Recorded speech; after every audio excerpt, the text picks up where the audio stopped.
¿Cómo está? Dios le bendiga.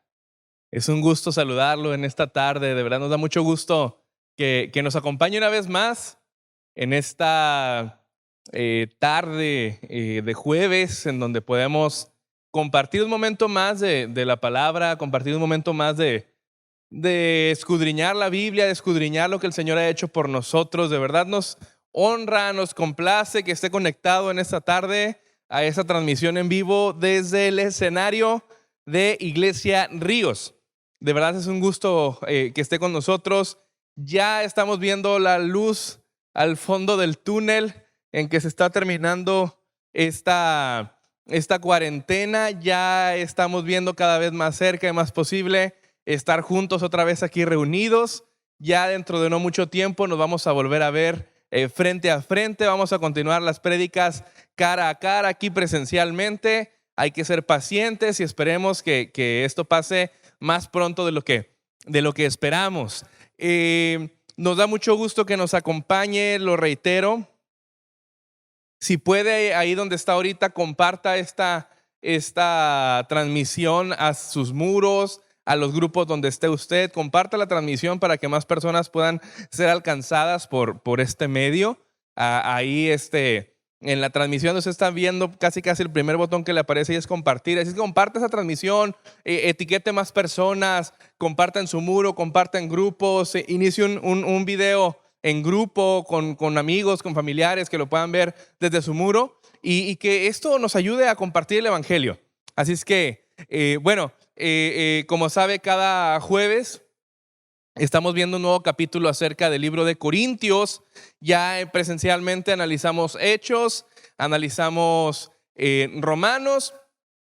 Ya vamos en el capítulo 9 de Corintios, así es que vamos avanzando bien. El libro de Corintios cada vez se pone más interesante, cada vez nos habla de más doctrina, cada vez avanza en temas más fehacientes y más profundos. Así es que vamos analizando esto. Recuerde que el análisis no es un análisis en el que yo estoy diciendo una verdad absoluta, sino que la interpretación bíblica puede prestarse a diversas formas. Si usted tiene una interpretación diferente, usted cree que en algún punto en el que estamos hablando hay otra connotación que se le pueda dar al versículo, escríbanos, compártala con nosotros porque para eso estamos. Incluso si usted ve algo que dice, es que ahí estás mal, David, ahí escríbanos y con gusto lo platicamos, lo hablamos y crecemos juntos como hermanos en Cristo que somos. Entonces, vamos a iniciar en esta tarde con el libro de Primera de Corintios, capítulo 9. Ahí en su lugar, incline su rostro, cierre sus ojos y vamos a iniciar con una oración. Padre, agradecemos que tú estás en medio de nosotros, Señor, y sabemos que tú has permitido todo esto que está sucediendo, no porque se te haya salido de las manos, no porque sea algo que esté fuera de tu control, sino porque sabemos que dentro de tu voluntad tú has permitido esto con un propósito. Tú has permitido toda esta situación con un énfasis. Tú quieres que aprendamos algo de esto, Señor. Ayúdanos a entender cuál es tu plan en medio de esta situación y cuál es el propósito por el que tú has permitido esto, Señor. Bendigo, Padre, a cada familia representada en esta transmisión que está viendo este estudio de tu palabra. Abre nuestras mentes, nuestros corazones para que lo que hablemos hoy no caiga en saco roto, sino que quede en nuestros corazones como una revelación, como un rema, Señor, que podamos aplicarlo día con día en nuestra vida cotidiana. Señor, manda ángeles alrededor de cada familia, Padre, que se congrega con nosotros en Iglesia Ríos.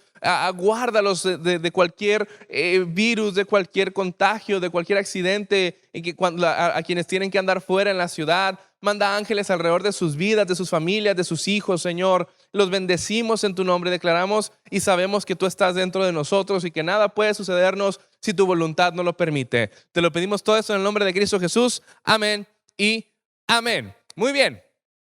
Ahí en su lugar, acomódese, abróchese los cinturones. Ahora sí, acérquese el cafecito, acérquese ahorita que está haciendo calor. Bueno, ya nos llovió acá en Tijuana, ¿no? Pero el clima está medio loco. Pero ahorita que si está haciendo calor o está medio fresco, usted acérquese un café, acérquese ahí una sodita, algo en lo que pueda estar botaneando, y acerque también su Biblia para que vaya siguiendo lo que vamos a ir leyendo. Hoy traigo varias citas, no solamente me voy a abocar, normalmente hago referencia a las citas fuera del capítulo, pero en este punto sí voy a leer algunas citas que son necesarias leerlas. Entonces, para que esté listo con su Biblia, igual ya sabe, las citas siempre van a aparecer aquí en la pantalla. Entonces, vamos a iniciar. El libro de Primera de Corintios, capítulo 9, el versículo 1 y 2, vamos a leerlo de la siguiente forma. Dice así: no soy apóstol, no soy libre, no he visto a Jesús el Señor nuestro. ¿No son ustedes mi obra en el Señor?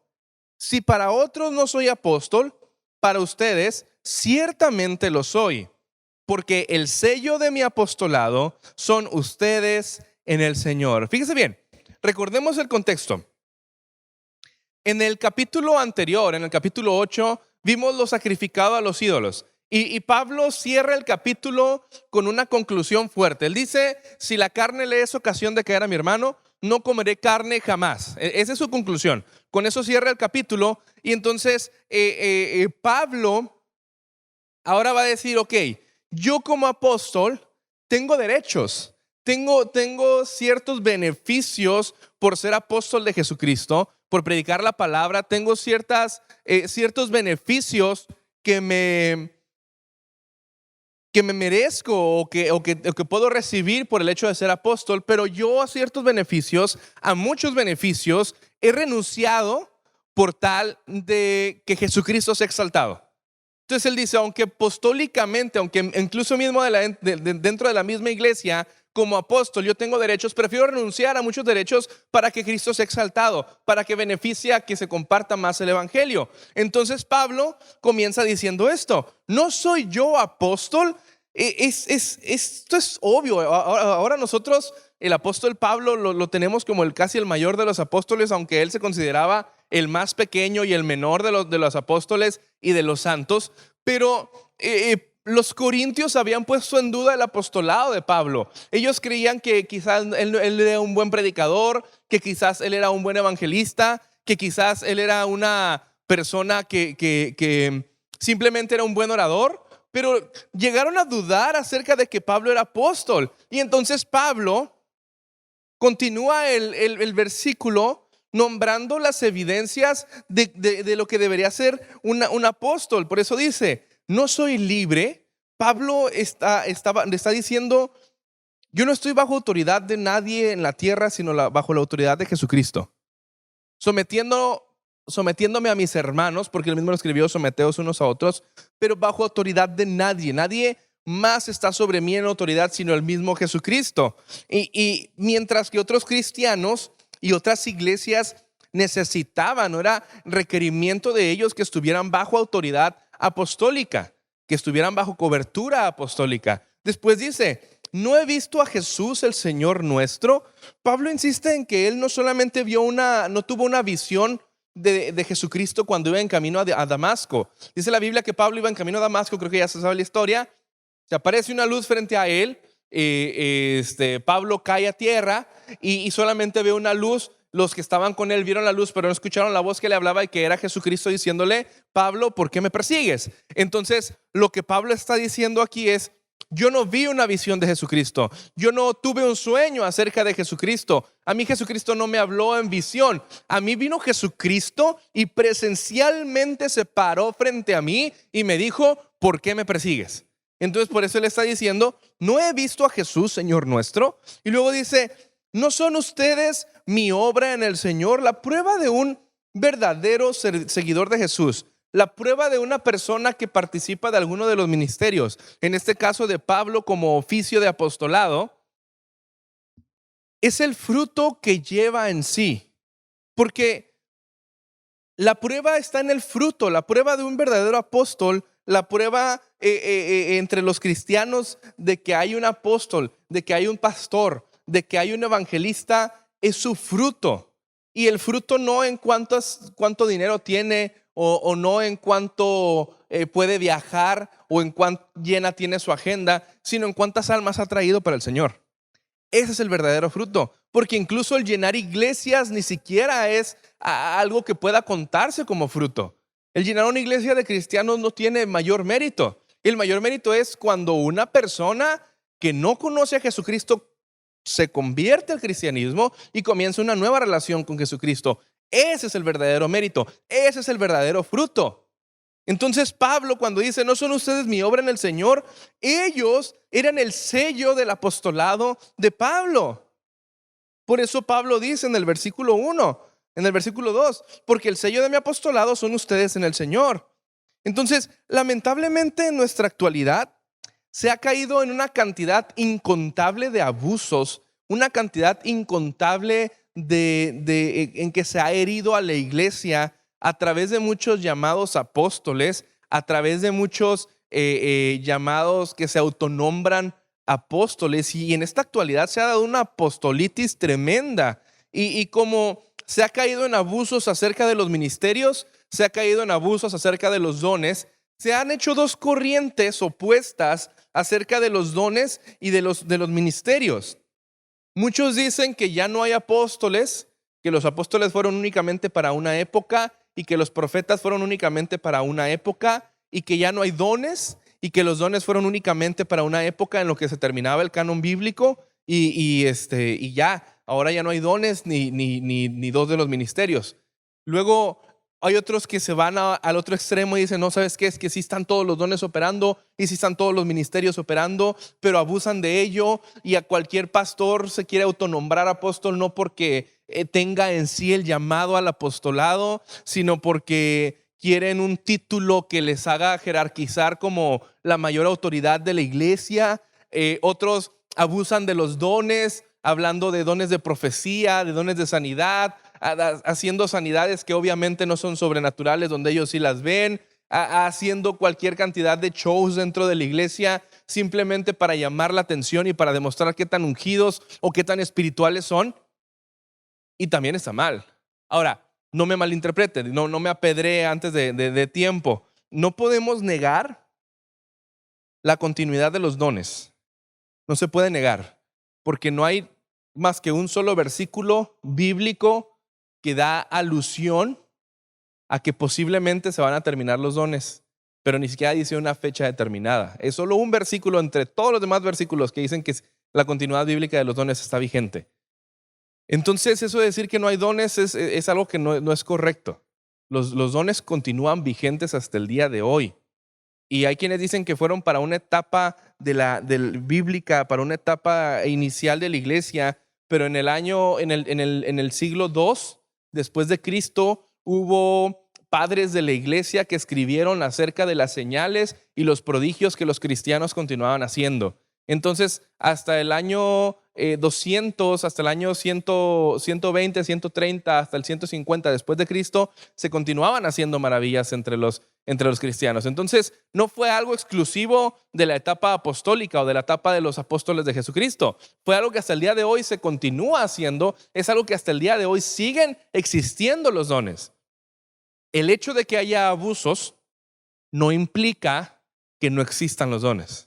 Los dones existen, pero hay que tener mucho discernimiento para saber dónde es una manifestación del Espíritu y dónde es una manifestación de la emoción, que son dos cosas distintas. Entonces, en cuanto a los ministerios, todo esto nos lleva a una pregunta en concreto, que es, ¿hay apóstoles en la actualidad?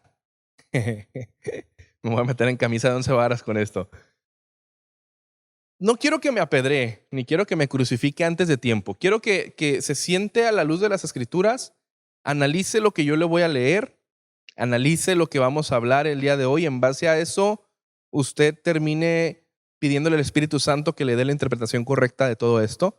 Yo le voy a dar una interpretación personal, pero quiero que lo analice junto con el Espíritu Santo. Yo pedí guianza del Espíritu Santo para escribir esto, así es que sígame en esto atentamente, paso a paso, punto a punto, y vamos a ir analizando. La respuesta más sencilla que yo podría dar a si hay apóstoles en la actualidad es sí y no.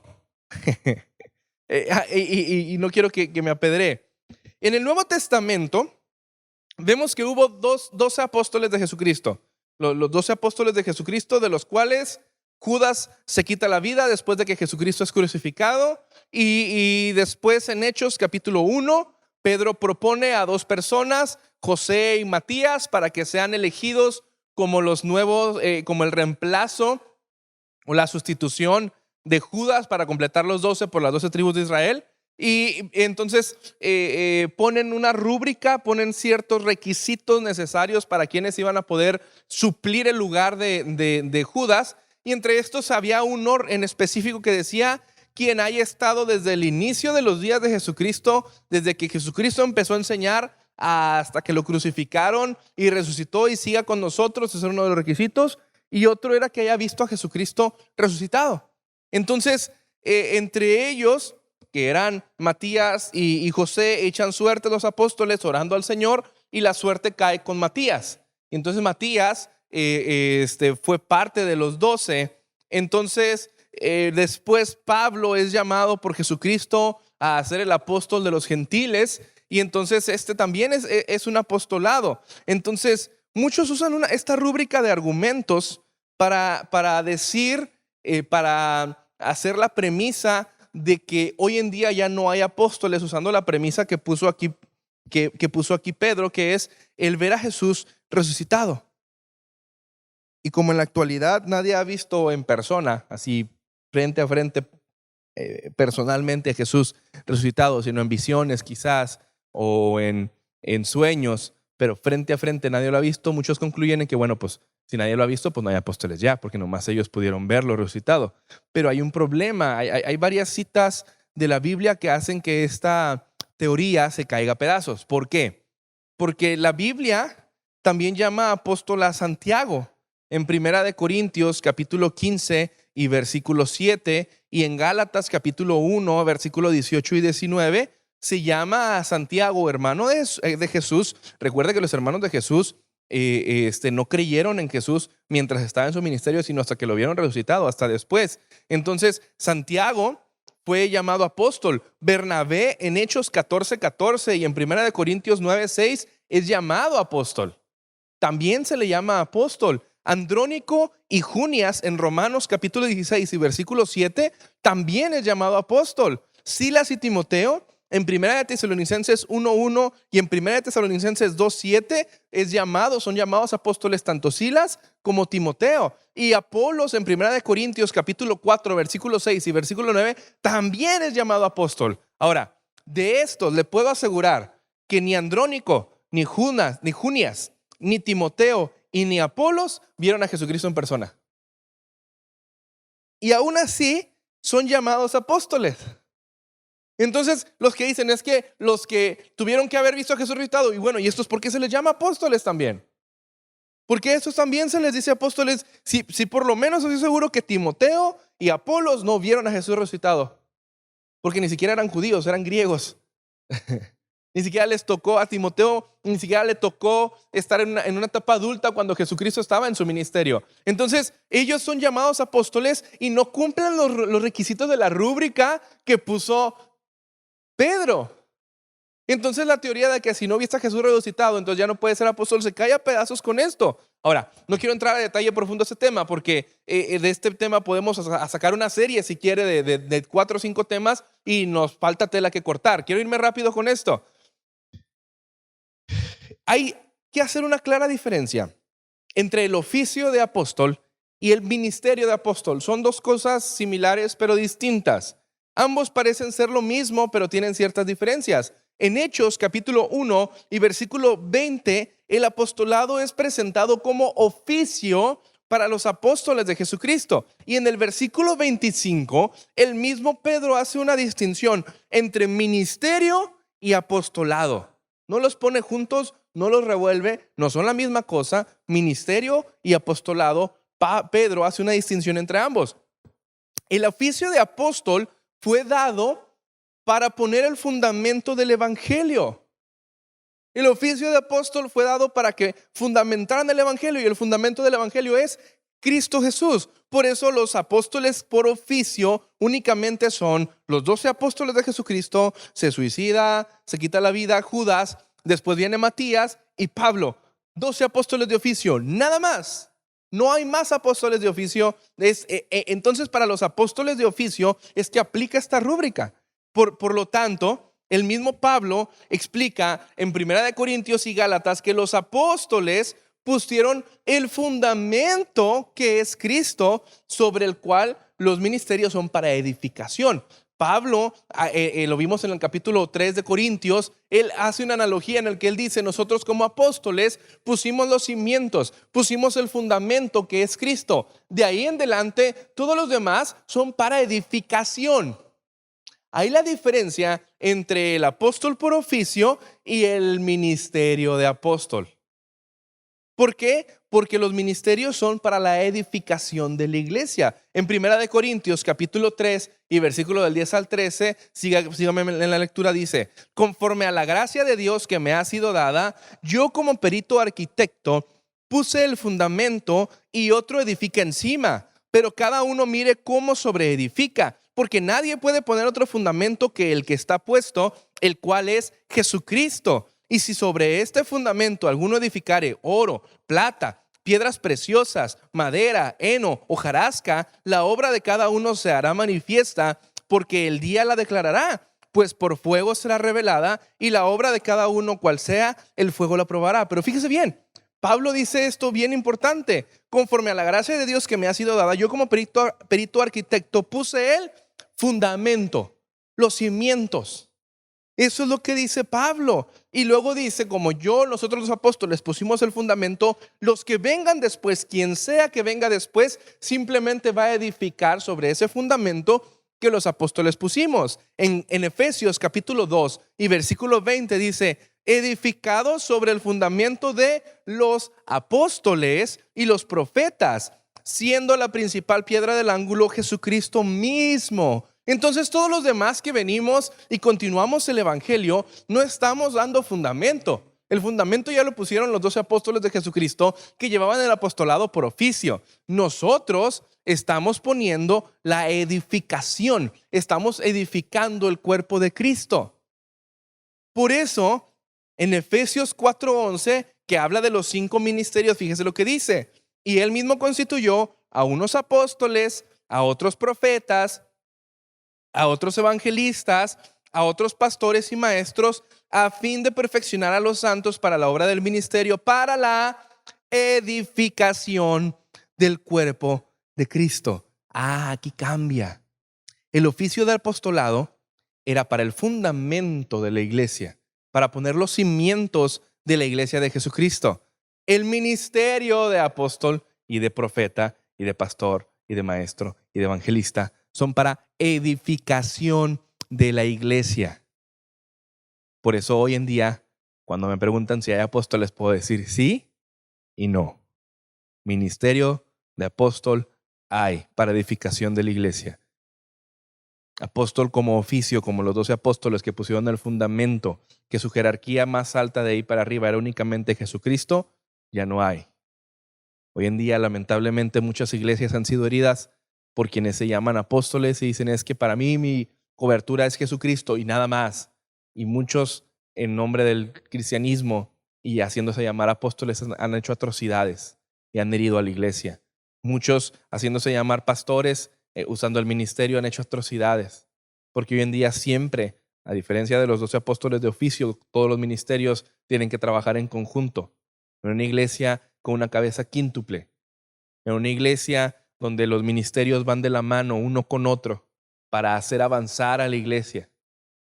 De eso se trata. Y por iglesia no estoy hablando de Ríos nada más. Estoy hablando de la iglesia en general, de la iglesia en Tijuana, de la iglesia en Baja California. Tienen que trabajar así para que crezca, edificando. Entonces Pablo nos da la pauta a entender que el oficio es una cosa y el ministerio es otra cosa. Eso es lo que yo entiendo según el discernimiento que el Espíritu me da acerca del apóstol. Ahora, ahorita se dio una apostolitis por todas partes, todos se autoproclaman apóstoles. Es que yo soy apóstol, buscando lamentablemente el título más que el trabajo del apóstol, porque el mayor de los apóstoles se consideraba el menor de los apóstoles, que fue Pablo. Y hoy buscamos el título de apóstol como un título en el que me quiero sentir más espiritual, en el que quiero sentir simplemente una jerarquía de poder y no un espíritu de servicio en el que como apóstol estoy para servir y no para ser servido. Porque el que empezó su ministerio, Jesucristo, que fue el Rey de Reyes y Señor de Señores, el Creador del universo, casualmente vino a esta tierra a servir. No a autonombrarse mil cosas, simplemente a reconocer lo que era: soy el Hijo del Hombre y aquí están mis obras. ¡Pum! Y demostraba que Él era el Hijo del Hombre. Los apóstoles decían: hemos predicado a Jesucristo como apóstoles. ¡Pum! Aquí están mis obras como apóstol. Y mostraban los milagros y mostraban las maravillas y la gente se conglomeraba para seguirlos porque querían del poder de Dios. Por eso Pedro se acerca y le dice: no tengo dinero.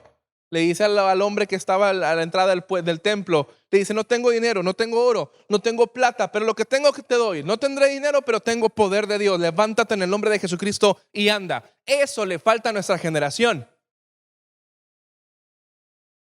Más que shows, más que andar declarando proféticamente para arriba y para abajo, nos falta contundencia en la sobrenaturalidad del Espíritu Santo para hacer que las personas se acerquen. No sé por qué le estoy diciendo todo esto, pero sé que para alguien está llegando. Pablo deja una marca clara acerca del apostolado. Pablo dice: porque el sello de mi apostolado son ustedes en el Señor. Pablo deja aquí claro cuál es el sello de cualquier ministerio. El sello de cualquier ministerio no es que tengas una agenda llena, no es que prediques en muchas iglesias, no es el sello de tu ministerio que te llamen de muchas iglesias para querer estar contigo. El sello de tu ministerio es el fruto en almas. ¿Cuántas almas has traído para el Señor? ¿Cuántas almas has traído a los pies de Jesucristo? Ese es el sello de tu ministerio. Y muchas personas dentro de Iglesia Ríos piensan que no tienen ministerio, piensan que no tienen un llamado de parte de Dios y están trabajando en los grupos de hogar y tienen mucho más llamado que muchos que se hacen llamar apóstoles y que se hacen llamar pastores, porque han traído más almas a los pies de Cristo por tener un grupo celular que por tener una iglesia que entretiene gente. Eso marca una diferencia. Y eso es el sello de cualquier ministerio. Dice Pablo: si para otros no soy apóstol, para ustedes ciertamente lo soy. Porque dice Pablo: ustedes llevan el sello, porque todos ustedes están aquí, les dice Pablo a los Corintios. Todos ustedes llegaron a los pies de Cristo, no gracias a otro, gracias a mí, a que yo les compartí el evangelio, a que yo inicié la semilla en Corinto. Y porque yo inicié la semilla, ustedes son el sello de mi apostolado. Ustedes son el fruto de la semilla que yo planté y que a lo mejor Apolos regó, pero todo a final de cuentas es para el Señor. Versículo del 3 al 6 dice: contra los que me acusan, esta es mi defensa. ¿Acaso no tenemos derecho de comer y beber? ¿No tenemos derecho de traer con nosotros una hermana por mujer, como también los otros apóstoles y los hermanos del Señor y Cefas? ¿O solo yo y Bernabé no tenemos derecho de no trabajar? Fíjese bien, mi defensa. Pablo está presentándose a los corintios diciendo: ¿saben qué? Ustedes ya me juzgaron como que yo no soy apóstol. Ok, ustedes en ese juicio que ya lo hicieron diciendo que yo no soy apóstol, aquí va mi defensa. Y entonces lo primero con lo que arranca es: yo, al igual que los demás apóstoles, tengo derecho de comer y tengo derecho de beber. No es que los cristianos de Corintio cuestionaron su derecho de comer, pero Pablo quiere decirles que él tiene derecho de comer y de beber siendo mantenido por las iglesias que él mismo inició. O sea, él les está diciendo: yo tengo el derecho por mandato de Dios, y ahorita vamos a llegar a ese punto, de que ustedes mantengan mi ministerio, no mis lujos, no los antojos. Ustedes tienen, yo tengo el derecho de ser mantenido por ustedes al ministerio. Entonces, Pablo, igual que todos los apóstoles, tenía el derecho de tener su esposa. De hecho, cuando dice traer con nosotros una hermana por mujer, como también los otros apóstoles. Y los otros apóstoles, cuando se refiere a Cefas, es a Pedro. Eso desmorona la sucesión apostólica del celibato de la iglesia católica, que Cefas es Pedro y Pedro estaba casado. En este punto Pablo aclara que Pedro tenía esposa, en ese punto. Entonces, él dice, yo tengo derecho a casarme. De hecho, el capítulo anterior él explicó, hace 2 capítulos explicó Pablo cómo se lleva todo esto del casamiento, de los divorcios, de si estás soltero y si estás casado, cómo continuar. Entonces él dice, yo tengo derecho a casarse, yo tengo derecho a tener una hermana por mujer, pero no lo he hecho, ni voy a hacer uso de esos derechos. Ahorita vamos a ver más adelante. ¿Por qué? Porque yo no quiero que Cristo no sea predicado como podría ser predicado si yo renuncio a esos derechos. O sea, si Cristo es más predicado, si el evangelio se ve más beneficiado por el hecho de que yo no tenga esposa, por el hecho de que yo no sea mantenido por las iglesias, por eso Cristo se ve más beneficiado, entonces yo prefiero renunciar a esos derechos para que Cristo y el evangelio salgan beneficiados. O solo yo y Bernabé tenemos que trabajar, dice Pablo. La mayoría de los apóstoles recibían apoyo de las iglesias. Oiga, las iglesias traían sus propiedades. Fíjese bien, Pedro, de no tener nada, dice la Biblia que los demás, todas las personas vendían sus propiedades, vendían los que tenían y lo traían a los pies ¿de quién? De los apóstoles. Los apóstoles administraban todo eso y de eso mantenían sus ministerios. Pablo, sin embargo, él trabajaba haciendo carpas, trabajaba haciendo manualidades para mantenerse, trabajo manual. Con sus manos hacía carpas, hacía tiendas y de ahí se mantenía. Renunció a su derecho de ser mantenido por la iglesia por amor a Cristo. Ahora, el versículo del 7 al 14 dice, ¿quién fue jamás soldado a sus propias expensas? ¿Quién planta viña y no come de su fruto? ¿O quién apacienta el rebaño y no toma de la leche del rebaño? ¿Digo esto solo como hombre? ¿No dice esto también la ley? Porque en la ley de Moisés está escrito, no pondrás bozal al buey que trilla. ¿Tiene Dios cuidado de los bueyes o lo dice enteramente por nosotros? Pues por nosotros se escribió, porque con esperanza debe arar el que ara y el que trilla con esperanza de recibir el fruto. Si nosotros sembramos entre ustedes lo espiritual, ¿es gran cosa si segáremos de ustedes lo material? Si otros participan de este derecho sobre ustedes, ¿cuánto más nosotros? Pero no hemos usado de este derecho, sino que lo soportamos todo por no poner ningún obstáculo al evangelio de Cristo. ¿No saben que los que trabajan en las cosas sagradas comen del templo y que los que sirven del altar participan? Así también ordenó el Señor a los que anuncian el evangelio que vivan del evangelio. Cuando veo una publicación en Facebook, yo sé que no todos los pastores son iguales y que no todos sirven a su comunidad, sino que se sirven de la comunidad. Y he visto muchas publicaciones que dicen, no dé el diezmo, no ofrende las iglesias, apoya al pobre, dele su diezmo al necesitado y mande al pastor a trabajar. Yo digo, vaya ignorancia bíblica enorme. Vaya prejuicio tan grande y lógico que ponen mucha gente diciendo, no le dé su dinero a la iglesia, déle su dinero al pobre. No estoy diciendo que darle su dinero al pobre sea malo, estoy diciendo que Pablo aquí dice que es un mandato del Señor, que quien predica el evangelio viva del evangelio. En otra versión, la Nueva Traducción Viviente, no la puse aquí, ese versículo dice, así también es mandato del Señor, en la Nueva Traducción Viviente dice ese versículo, que quienes predican la palabra sean mantenidos por quienes reciben el beneficio del mensaje. Es decir, por eso un pastor a tiempo completo puede tener un sueldo de la iglesia que pastorea, puede tener un ingreso de la iglesia que pastorea. Y Pablo aquí lo dice, en un ejército los soldados son apoyados. Usted no ve a un soldado solo que no tiene cuartel. El soldado tiene su cuartel y tiene su apoyo y tiene otros equipos que lo van a apoyar, no está solo. Por eso Pablo dice, ¿quién fue jamás soldado a sus propias expensas?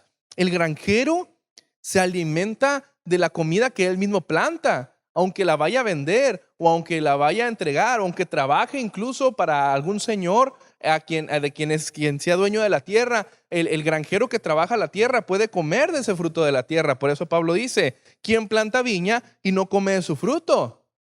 El pastor es sostenido por sus ovejas, por la lana, por la leche que saca acerca de las ovejas. Por eso Pablo dice, ¿quién apacenta el rebaño y no toma leche del rebaño? Entonces, no debería parecer extraño a los cristianos corintios que Pablo tenga el derecho de ser mantenido por la iglesia en Corinto. Pero Pablo pone esto más grande todavía. Cuando Pablo dice, no dice esto la ley, el derecho de Pablo también está escrito en la ley mosaica. Él no está utilizando solamente ilustraciones mosaicas. Por eso en Deuteronomio 25:4, que es al versículo al que Pablo hace referencia, dice así, no pondrás bozal al buey cuando trillare. Esta ley simplemente no es simplemente para el trato humano en los animales, para no maltratar a los animales.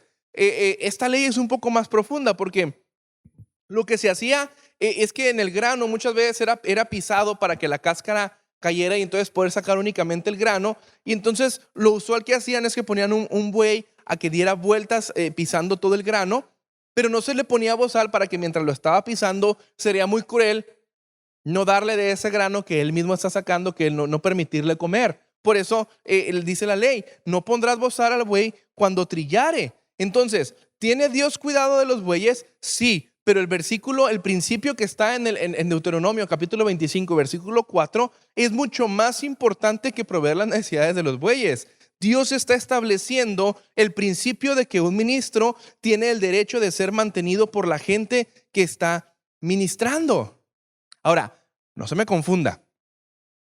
Una cosa es usar el derecho para ser mantenido por la gente a la que se está ministrando, eso es una cosa, y que la gente en su amor por el ministerio y por el ministro, en su agradecimiento por el ministerio y por el ministro, quiera venir a entregar algo al ministerio.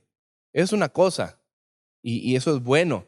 Porque la Biblia dice cada uno dé como propuso en su corazón, no con tristeza ni por necesidad, porque Dios ama al dador alegre. Entonces yo tengo la teoría de que lo importante en su ofrenda no es la cantidad que usted ofrenda, sino la alegría con la que usted da. Dios ama al dador alegre.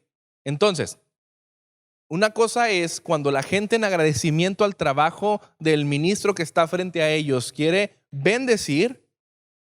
El ministro puede aceptar o no esa bendición. Y otra cosa es cuando el ministro exige algo monetario a cambio de su trabajo. Son dos cosas distintas. ¿Sabe que cuando nosotros invitamos a personas a predicar aquí a Iglesia Ríos, que en estos días no lo hemos hecho por obvias razones, pero quienes han estado presencialmente hemos invitado a cientos de predicadores que yo le puedo nombrar, que usted los conoce, que han venido en varias ocasiones, que vienen y yo muchas veces los hemos invitado y ellos vienen y con o sin ofrenda, se les dé o no se les dé, ellos vienen y predican por amor, porque aman predicar, porque les gusta compartir el mensaje, porque tienen una interpretación de la palabra que nos puede ayudar en nuestro diario caminar a todos los que estamos aquí. Se les invita para retribuirnos, para hacer esta convivencia y aprender un poco más de la palabra por palabras de predicadores que invitamos, pero jamás hemos invitado o volveremos a invitar predicadores que exigen una cantidad de dinero para predicar. Pablo más adelante dice que va a presentar a Jesucristo gratuitamente. Si le dan, bueno, si no le dan, ni modo. Conozco está mi amigo el pastor Sergio Tulio, que me toca invitarlo al servicio de las 6 y no mucha gente viene al servicio de las 6. Digo, en comparación de las cantidades que vienen en un servicio de las 10 de la mañana, la cantidad que viene al servicio de las 6 es menos cantidad de personas. Por lo tanto, cuando pedimos una ofrenda de amor, a veces sale una cantidad muy pequeña, a veces ni para la gasolina le sale. Pero cada que yo le llamo al hermano Sergio Tulio, yo sé que me está viendo. Él dice, ahí voy a estar, David. Y ahí predicamos y vamos a dar palabra. Y si nos vamos hasta las 10 no vamos, pero vamos a predicar, porque eso se trata. Así como han venido predicadores que se ofenden cuando la ofrenda que da la gente, una ofrenda de amor para apoyo al ministerio del predicador, a veces es una ofrenda muy pequeña. Pero el predicador no tiene por qué enojarse si hay o no hay ofrenda de por medio, porque la persona que predica tiene que predicar por amor, no por dinero. Betades Medina, cuando ha venido con nosotros, nos pide nomás que le apoyemos con sus vuelos, que le apoyemos con su hospedaje. No pide que le compremos comida en algún restaurante de lujos y lo llevamos, él agradecido. No cree que dice que no, yo lo conozco, pero no exige. Yo no he visto cómo maneja él, pero yo le he dado la ofrenda a él en la mano, la ofrenda de amor, y él ni siquiera la mira, él ni siquiera, simplemente la agarra, se la mete a la bolsa y dice, si hay, bueno, y si no hay, ni modo. He visto que predica de sus mejores temas que yo he estado con él, ha sido con 4 o 5 personas en una congregación bien pequeña. Uno de los mejores temas que yo he presenciado de Betades Medina ha sido con 4 o 5 personas. Y usted dirá, pero yo dije, pero ¿por qué si somos 4 personas estamos aquí? 5 con la esposa de un pastor que estaba ahí con nosotros. Y un mensaje excepcional, sin ofrenda. ¿Por qué? Porque hay amor por la predicación. Dice Pablo, si nosotros sembramos entre ustedes lo espiritual, Pablo está diciendo que es correcto que van a sembrar el apoyo espiritual entre los corintios. Y dice, si otros participan de este derecho, no es que los corintios se rehusaran a ayudar a cualquier ministerio, sino que pensaban que como ellos no apoyaban a Pablo, entonces Pablo no era apóstol. Entonces, Pablo dice, si otros participan de este derecho, ¿por qué nosotros no? Pero entonces Pablo dice, ok, yo tengo este derecho de ser mantenido por ustedes, pero estoy dispuesto a renunciar a ese derecho para no obstaculizar el evangelio de Cristo. Por eso es que Pablo anteriormente les habla de que el derecho que tenían los corintios de comer carne sacrificada a los ídolos era mejor sacrificar ese derecho por amor a los débiles en la fe. Y él dice, yo por amor a no obstaculizar a Jesucristo, dice Pablo, prefiero renunciar al derecho a ser mantenido por ustedes. Y entonces aquí vemos el corazón de Pablo, pagado o sin pagar, él predicaba a Jesucristo.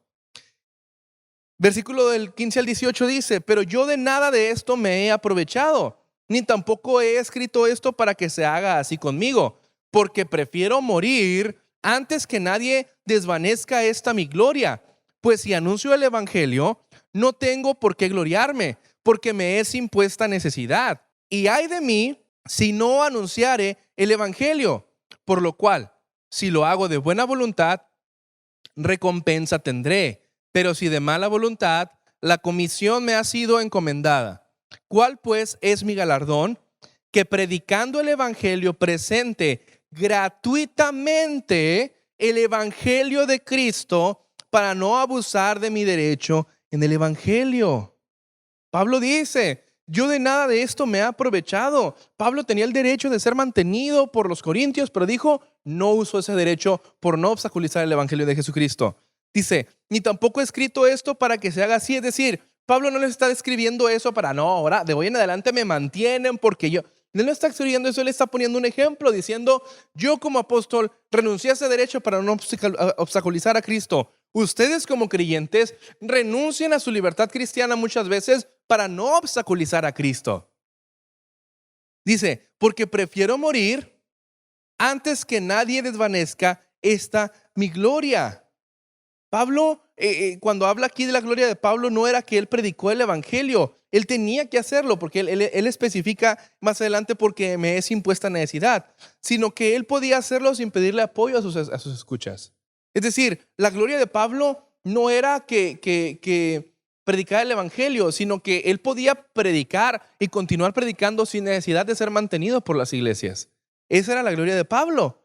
Entonces, dice Pablo, ay de mí si no anunciare el evangelio. El ministerio de Pablo no era solamente algo de ambición personal o porque él tuviera el anhelo de serlo, sino porque él fue llamado y fue mandado a predicar el evangelio. Él no solo tuvo fiebre de predicador, él fue llamado a predicar y se sentía motivado a cumplir ese llamado. Hubiera paga o no hubiera paga, hubiera prisión o hubiera libertad, hubiera golpes o no hubiera golpes, él predicaba el evangelio.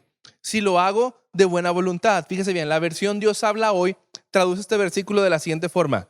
Por eso, si lo hiciera por propia iniciativa, tendría derecho a una recompensa. Pero si lo hago por obligación, es porque estoy cumpliendo un encargo que Dios me ha dado. Pablo reconoce que igual que Jeremías, él está predicando no porque a él le están haciendo predicar, aunque sí le estaban haciendo, sino porque si intenta dejar de predicar, no va a poder hacerlo. Él tiene que predicar porque el Señor lo mandó a predicar. Jeremías, cuando quiso dejar de escribir las profecías, dijo: hay un fuego en mí que no me permite dejar de profetizar. Hay un fuego en mí que no me permite dejar de escribir. Pablo sufría de lo mismo, pasaba lo mismo. Le paguen o no, haya consecuencias buenas o consecuencias malas, Pablo va a seguir predicando el evangelio. Así que prefiere renunciar al derecho de ser mantenido por las iglesias por tal de continuar predicando a Jesucristo, porque igual lo mantengan o no lo mantengan las iglesias, Pablo va a continuar predicando el evangelio. Versículo del 9 al 23 dice, del 19 al 23 dice: por lo cual, siendo libres de todos, me he hecho siervo de todos para ganar a mayor número. Me he hecho a los judíos como judío para ganar a los judíos. A los que están sujetos a la ley, aunque yo no estoy sujeto a la ley, como sujeto a la ley para ganar a los que están sujetos a la ley. A los que están sin ley, como si yo estuviera sin ley, no estando yo sin ley de Dios, sino bajo la ley de Cristo, para ganar a los que están sin ley. Me he hecho débil a los débiles para ganar a los débiles. A todos me he hecho de todo para que de todos modos salve a algunos. Y esto hago por causa del evangelio, para hacerme copartícipe de él. Dice Pablo, siendo libre de todos para ganar a un número. Pablo era libre de hacer lo que él quisiera. Pablo podía ejercer su libertad en Cristo como él quisiera, pero por tal de ganar a otros, a los judíos se hacía judío, a los que seguían la ley se hacía como los que seguían la ley, a los que no seguían la ley, pues él seguía la ley de Cristo. O sea, él buscaba la forma de adaptar su mensaje, adaptar el método en el que él presentaba el mensaje, aunque el evangelio era el mismo. Si Pablo estuviera el día de hoy con nosotros, créame, Pablo, para ir a predicarle a los lowriders de las motos, se vestiría con pieles y se pondría una pañoleta en la cabeza para hablarles a los de para hablarles a los de las motos. Se vestiría como pachuco para ir a hablarle a los pachucos. Se vestiría como hipster para ir a hablarle a los hipster. Eso es lo que está diciendo Pablo. Pero muchos no interpretan eso. Ay, no, es que Pablo hoy, el día de hoy, se vestiría como payasito para atraer a los niños, porque su idea era ganar más personas para el Señor. Dice Pablo, me he hecho a los judíos como un judío para ganar a los judíos. Fíjese bien, Pablo participaba en las ceremonias de la purificación de los judíos en Hechos 21 del 23 al 26. Es más, Pablo, por tal de ganar más judíos para que no lo juzgaran de forma incorrecta, tomó a Timoteo y lo circuncidó. Cuando no tenía que hacerlo, no había necesidad de circuncidarlo, porque en su libertad en Cristo Timoteo no tenía por qué circuncidarse. Pero para ganar más judíos, circuncidó a Timoteo. A ese punto llevó esto Pablo. A todos me he hecho de todo para que de todos modos salga alguno. Pablo no cambió su doctrina, Pablo no cambió su mensaje, Pablo no cambió el evangelio. Pablo presentó el mismo evangelio, pero cambió el método en el que presentaba el evangelio a cada persona. Versículo 24 a 27 dice: ¿no saben que los que corren en el estadio, todos a la verdad corren, pero uno solo se lleva el premio? Corred de tal manera que lo obtengáis. Todo aquel que lucha, de todo se abstiene. Ellos a la verdad para recibir una corona corruptible, pero nosotros una incorruptible. Así que yo de esta manera corro, no como a la aventura. De esta manera peleo, no como quien golpea al aire, sino que golpeo mi cuerpo y lo pongo en servidumbre, no sea que habiendo sido heraldo para otros, yo mismo venga a ser eliminado. Corro, peleo. Pablo en aproximadamente 12 ocasiones en sus cartas hizo referencia a juegos de deporte para decir cómo nosotros tenemos una meta que es Jesucristo, una meta incorruptible, y cómo tenemos que continuar corriendo según las reglas del juego para llegar hasta nuestra meta que es incorruptible.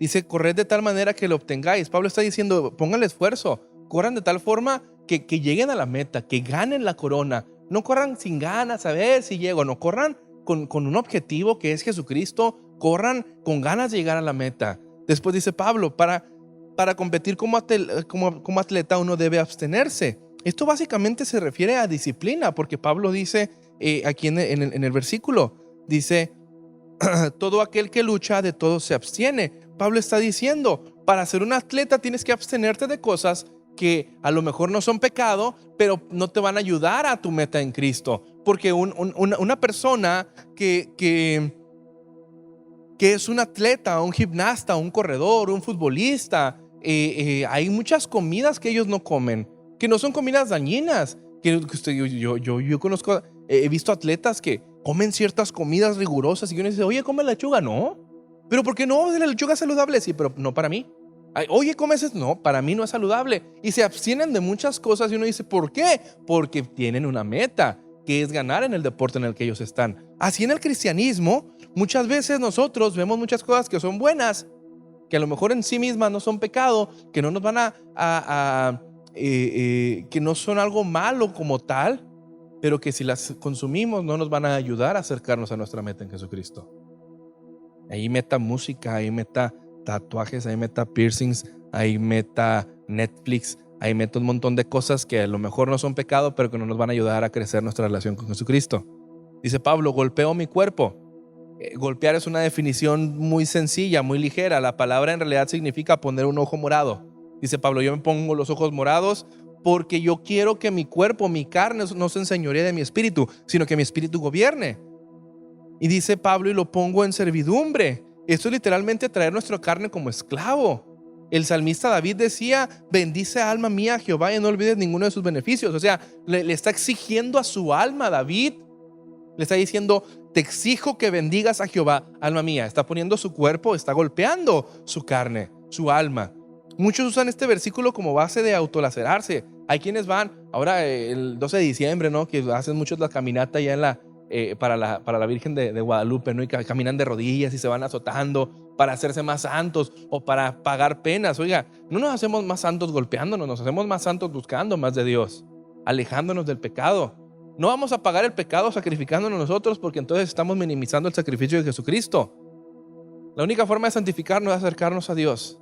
Y la única forma de acercarnos a Dios es arrepintiéndonos de nuestros pecados y dando por alto, exaltando el sacrificio que Jesucristo hizo por nosotros. Dice, no sea que habiendo sido yo heraldo para otros. Con eso termino. El heraldo era el árbitro de los juegos. Él es el que ponía las reglas y decía quién iba bien y quién iba mal. Entonces Pablo decía, no siendo que yo sea el árbitro, que también vengo corriendo en el juego, que también vengo compitiendo en esta carrera que es el evangelio, nuestra meta que es Cristo, no sea que yo siendo el árbitro termine a final de cuentas siendo eliminado del juego. O sea, no vaya siendo que yo me pierda, sino que tengo que estar día con día golpeando mi cuerpo, recordándome que así como yo soy el heraldo, así como yo soy el árbitro, igual yo tengo que estar al día con el Señor. Es lo que está diciendo Pablo. Mi hermano, no quiero tomar más de su tiempo porque yo sé que ya me extendí bastante, pero me gustaría que analice este capítulo, que usted lo vuelva a leer. Si tiene dudas, si tiene preguntas, si tiene aclaraciones, escríbanos acá abajo en la caja de comentarios. Escríbame a mi Face personal, me puede encontrar como David López Jr. o escriba al Face de Iglesia Ríos. Ya aquí está en la transmisión en Iglesia Ríos. Escríbanos por ahí, pregúntenos sus dudas, háganos sus comentarios, pero conviva con nosotros, que eso nos reaviva, nos ayuda, nos pone alegres saber que usted está detrás de esta pantalla. No quito más de su tiempo. Comparta este mensaje en su muro cuando ya no esté en Facebook. Yo sé que hay varios que lo han buscado y dicen, ya no está en Facebook. Lo estamos subiendo todos los mensajes a la página, al canal de YouTube de Iglesia Ríos. Búsquenos como Iglesia Ríos. Ahí están nuestras predicaciones, todas las que hemos estado grabando. Así es que si se perdió de alguna, puede ir a YouTube y ahí va a encontrar las predicaciones. Ahí en su lugar, incline su rostro, cierre sus ojos y vamos a terminar con una oración. Padre, agradecemos que tú estás en medio de nosotros y sabemos que tú nos llenas de tu Santo Espíritu, Señor. Nos despedimos, Padre, en esta tarde de esta transmisión, Señor. No queremos despedirnos jamás de tu santa y de tu bendita presencia. Ayúdanos, Padre, que eso que se ha hablado no caiga en saco roto, no quede como un sermón más, sino que a lo mejor no todo, pero algo de lo que se ha hablado quede en nuestros corazones y podamos ponerlo por obra y podamos aplicarlo y enseñarlo a otros. Señor, yo bendigo a cada persona que está detrás de las pantallas viendo esta transmisión, bendigo sus familias y manda ángeles, Señor, que los protejan, que los cuiden, que los guarden, Señor. Tu palabra dice que el ángel de Jehová acampa alrededor de los que le temen y los protege. Así es que creemos en esa palabra y creemos que según tu voluntad tú traerás algo bueno acerca de todo esto para nosotros. Señor, ayúdenos, Padre, que pronto podamos estar en esta casa reunidos para adorar y para buscar tu rostro juntos, Señor. Te lo pedimos todo esto en el nombre de Cristo Jesús. Amén y amén. Mi hermano, Dios le bendiga. Estamos en contacto.